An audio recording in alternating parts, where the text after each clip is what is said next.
Bonjour, me voici pour la 4e vidéo concernant les questions qui m'ont été posées. Donc nous allons les parcourir ensemble et je vais vous proposer des réponses à ces questions. Le management de certains agents pose problème apparemment.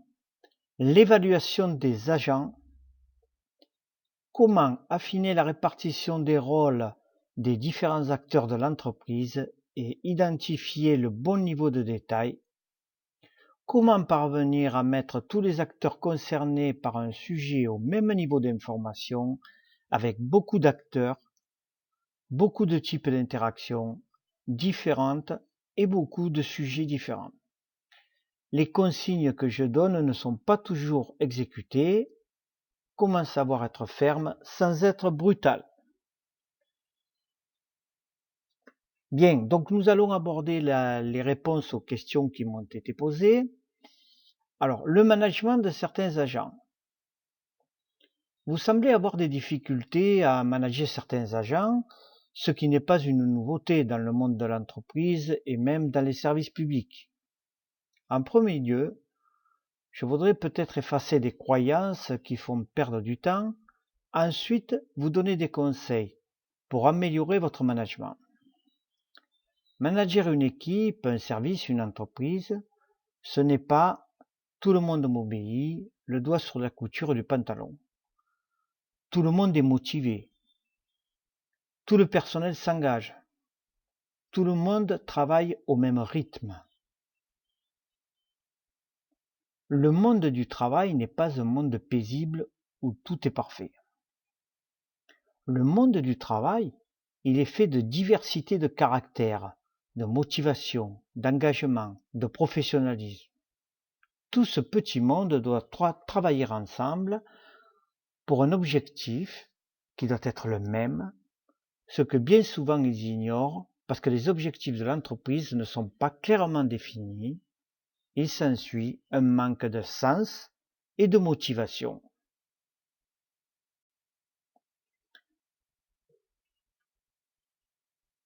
Alors quelques conseils sur le management de certains agents. C'est dans cet environnement que le manager prend toute sa place pour construire une entreprise humaine où chacun doit être un acteur et contributeur de l'entreprise à travers les objectifs qui lui sont proposés. Effectivement, j'insiste sur le fait que les personnes, les salariés doivent être des acteurs et des contributeurs. Mais pour que cela fonctionne, il y a des conditions à respecter. Que le manager ait des qualités, comme le courage, l'optimisme, la confiance, le respect, la capacité d'adaptation, et il y en a bien d'autres. Qu'il se connaisse et qu'il connaisse ses collaborateurs, leur motivation, la manière de communiquer, ce qui les fait mettre en colère ou les fait stresser. Qu'il donne du sens et montre le cap. Ceci manque bien souvent dans l'entreprise. Qu'il communique bien et régulièrement. Souvent, la communication est insuffisante. Qu'il fasse un point au minimum tous les trimestres avec ses collaborateurs proches, entretien de pilotage par exemple. Qu'il encourage ses collaborateurs, les fasse progresser, qu'il soit bienveillant, humain et ferme. Ce n'est pas incompatible, bien au contraire.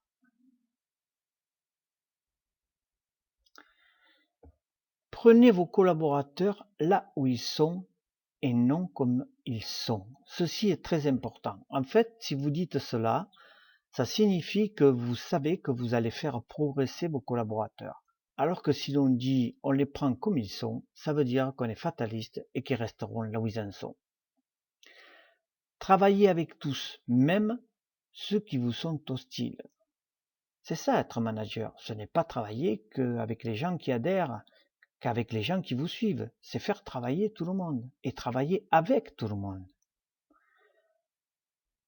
Gravez dans votre mémoire que la seule chose que vous pouvez changer, c'est vous. Alors, adaptez vos réponses.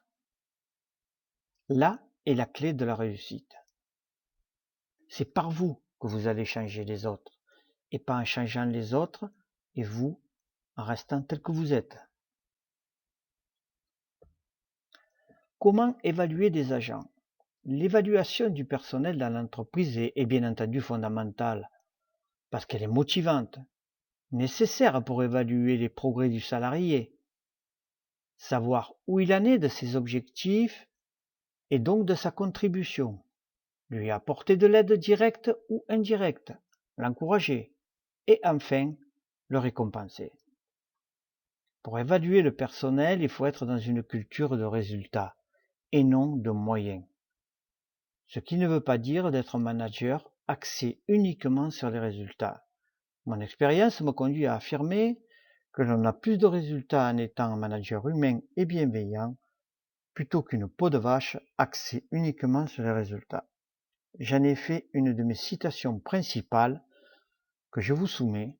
Le manager réussit en équipe ou échoue seul. Cette phrase veut bien dire ce qu'elle veut dire. C'est avec les autres que l'on réussit et c'est seul que l'on échoue parce qu'on n'a pas su fédérer les gens autour de nous.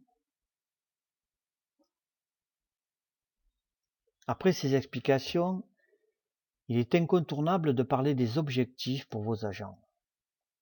Sans des objectifs qualitatifs ou quantitatifs, vous ne pouvez évaluer correctement votre personnel.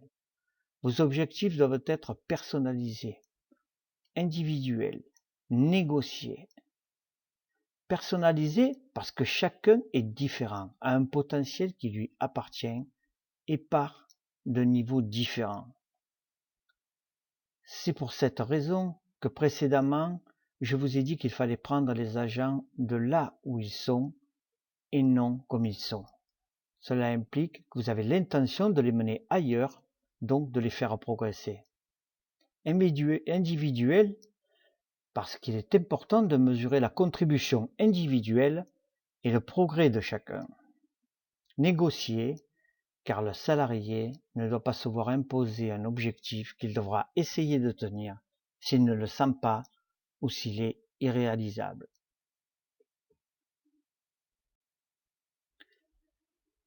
Vous devrez négocier des objectifs afin qu'ils soient précis, parce que l'intéressé doit savoir ce que l'on attend de lui. Réaliste, pour qu'il soit ambitieux, mais atteignable. Mesurable. La mesurabilité est nécessaire pour savoir s'il l'a atteint. Motivant. S'il n'est pas motivant, l'énergie déployée pour l'atteindre sera moindre. Réactualisable. Si le contexte nécessite de l'ajuster à la hausse comme à la baisse. Écologique, il doit avoir une finalité constructive et nuire à rien. Et individuel, nous l'avons déjà vu, chacun doit se sentir responsable de ce que l'on attend de lui en fonction de ses compétences et du contexte dans lequel il s'exprime. Lorsque les objectifs ont été négociés, vous proposez un contrat d'objectifs qui est signé par vous et l'intéressé. Ce contrat est un engagement réciproque entre vous, qui êtes le manager aidant et évaluateur, et le salarié, qui est l'acteur contributeur des résultats. Une grosse partie du travail est réalisée. Maintenant, il vous faut piloter les résultats de votre collaborateur par des entretiens de pilotage destinés à faire le point régulièrement, tous les 2 mois ou 3 mois, durant une demi-heure avec votre collaborateur. Durant l'entretien, vous allez vérifier avec lui où il en est de ses résultats. S'il est dans la bonne trajectoire, vous l'encouragez à persévérer. S'il est hors trajectoire, vous devenez aidant en lui demandant ce dont il a besoin pour tenir l'objectif. Voilà en quelques lignes comment évaluer vos collaborateurs. Ce n'est pas compliqué du tout, mais il faut s'y tenir et il faut commencer. Comment affiner la répartition des rôles des différents acteurs de l'entreprise et identifier le bon niveau de détail? Par rapport à cette question, je ne sais pas la dimension de l'entreprise dans laquelle vous travaillez, mais dans les groupes, le rôle de chacun est clairement défini à travers plusieurs outils. La GPEC, c'est la gestion prévisionnelle de l'emploi et des compétences. Elle a plusieurs objectifs qui sont de définir les postes et d'en dessiner le contour en termes de compétences. On dit que l'on pèse le poste, de mesurer sur le radar des compétences voulues le salarié qui occupe le poste, de planifier les compétences recherchées et d'anticiper sur les départs à la retraite, les mutations à venir et les organisations. La fiche de poste avec la description de l'activité, les tâches et ce que l'on attend du salarié qui occupe la fonction. La lettre de mission qui stipule ce que l'on attend du salarié en termes de savoir, savoir-être et savoir-faire. Voici l'exemple de radar d'un poste pesé par la GPEC et le salarié évalué par rapport à l'attendu. Les radars sont des outils de mesure de la compétence par rapport à l'épure qui définit le périmètre de la compétence nécessaire des métiers. Il est un outil de la GPEC que doit utiliser le manager pour évaluer le progrès de ses collaborateurs. Alors sur le tableau que je vous propose, vous avez l'activité back-office de l'exemple d'un agent. Vous avez la cible. La cible, c'est ce que l'on attend au niveau de la compétence de la personne. Et ensuite, vous avez la note qu'elle a obtenue qui mesure sa compétence. Et vous pouvez positionner donc sur l'épure où en est le salarié par rapport aux compétences attendues. Donc vous voyez que c'est un outil qui est très intéressant parce qu'il permet d'un seul coup d'œil de positionner où sont les compétences acquises et où il reste à travailler pour que le salarié puisse atteindre la compétence voulue dans le poste. Voilà les outils que l'on utilise pour définir les rôles de chacun par rapport au poste occupé. On rajoute à ces outils un autre outil qui est la délégation de pouvoir qui permet d'élargir le champ d'action du délégataire. Voilà donc en quelque sorte les outils que vous pouvez utiliser qui sont connus dans le monde de l'entreprise. Nous allons passer à l'autre question. Comment parvenir à mettre tous les acteurs concernés par un sujet au même niveau d'information avec beaucoup d'acteurs, beaucoup de types d'interactions différentes et beaucoup de sujets différents. Alors j'ai repris les questions telles qu'elles m'ont été posées, je ne les ai pas modifiées. Alors votre question concerne la capacité du manager à bien communiquer. La communication dans l'entreprise est un acte de management majeur. Ça, il faut le savoir, vous devez l'intégrer et vous employer à communiquer. Nous allons le voir dans la réponse que je donne. Tout d'abord, je dois vous dire que peu de gens communiquent bien, tellement cette discipline est négligée. Je prépare actuellement une formation qui sera vendue sur Internet et qui est destinée à la communication dans l'entreprise. Elle donnera tous les contours de la communication, les astuces, les manières de faire, en groupe, individuellement, etc. Mais je vais essayer de vous aider en répondant à votre question. Plus de 80% des gens communiquent comme ils souhaitent que l'on communique avec eux. Cela est une erreur. C'est une erreur parce que chaque personnalité a sa manière de communiquer, de filtrer les informations. Ensuite, parce que l'on sait qu'entre ce que nous pensons, exprimons et ce qui est entendu, retenu et surtout appliqué, il ne reste que 10%, alors on comprend mieux les difficultés à communiquer efficacement et la nécessité à répéter les messages. Par conséquent, je vous invite à répéter les messages, à vérifier s'ils ont bien été compris et à vous assurer que sur le terrain ils sont appliqués. Il faut associer au message verbal un support écrit qui permet à ceux qui doivent comprendre et appliquer les messages d'y revenir régulièrement. Pour ce qui est de la communication importante, Faites-le avec des échanges possibles pendant une réunion et non par un mail envoyé. Cette pratique interactive permet de répondre aux interrogations et de s'assurer que le message est bien compris. Aujourd'hui, on communique plus qu'avant, mais très mal, car les réseaux sociaux sont un support puissant de communication, mais laissent à chacun la liberté d'interpréter les messages. Toutefois, dans l'entreprise, il ne faut pas de l'interprétation, mais de la précision, car bien souvent, il y a l'application sur le terrain du message émis par le manager. Je vous conseille aussi de vous assurer régulièrement, de manière informelle, au gré des rencontres, que vous soyez à la machine à café, dans le couloir, dans un bureau, que le message est bien passé, qu'il est compris et appliqué. Il y a bien d'autres choses aussi qui interviennent au niveau de la communication. Si l'on veut que nos messages soient écoutés, entendus et appliqués sur le terrain, il faut, bien entendu, de la légitimité. Un manager qui n'est pas pris au sérieux ne sera pas écouté et son message ne sera pas appliqué.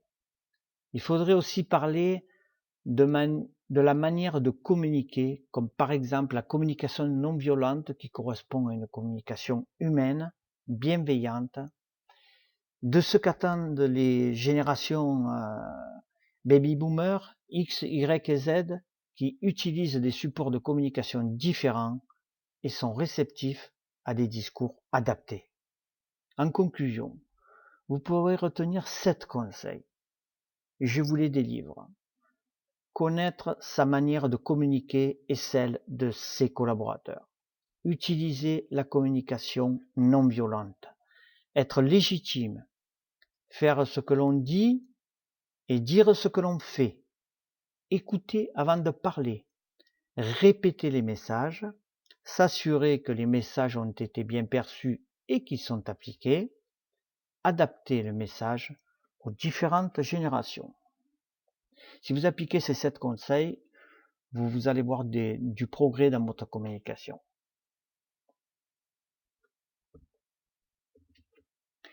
Alors l'autre question, c'est les consignes que je donne ne sont pas toujours exécutées. Voici la réponse que j'ai donnée à une question semblable.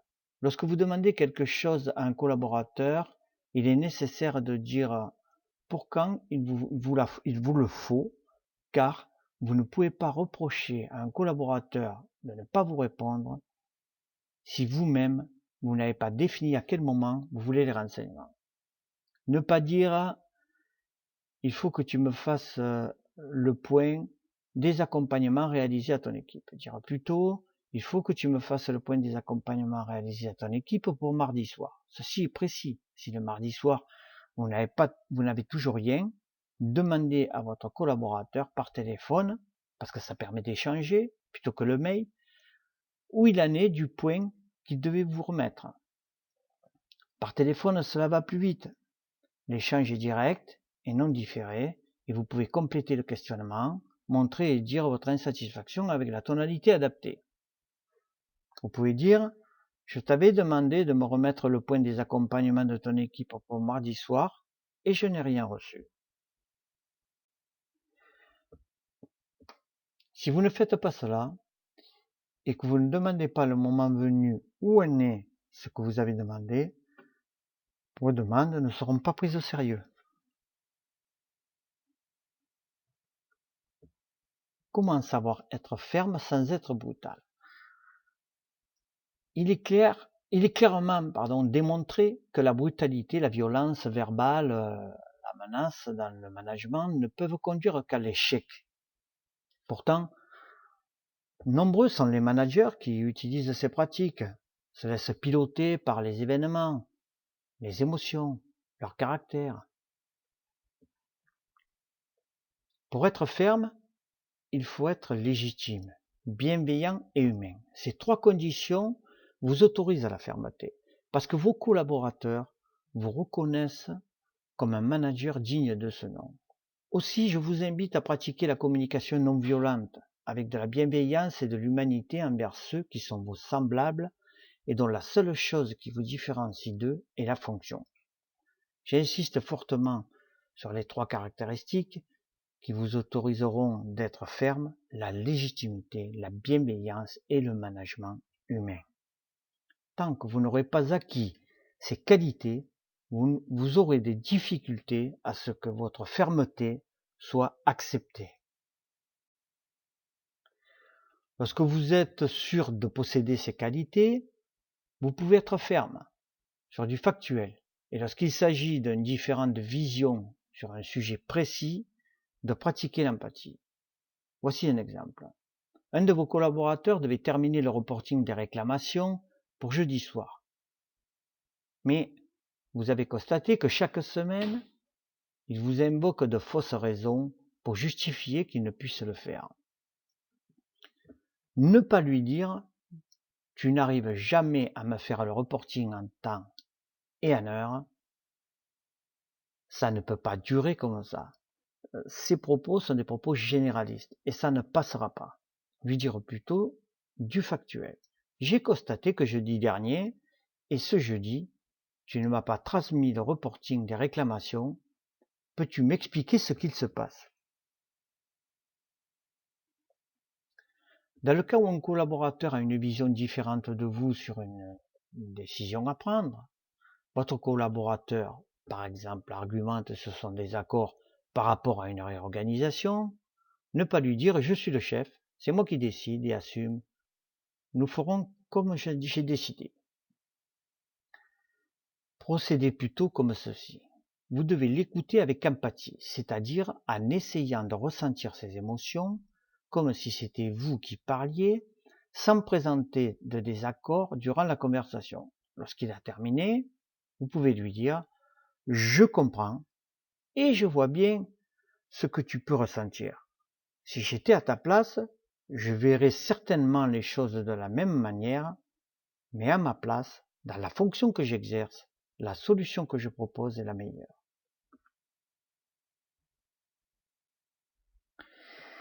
Voilà, j'en ai terminé avec cette vidéo. J'espère que ça vous apporte des réponses à vos interrogations, à vos préoccupations, à vos questions.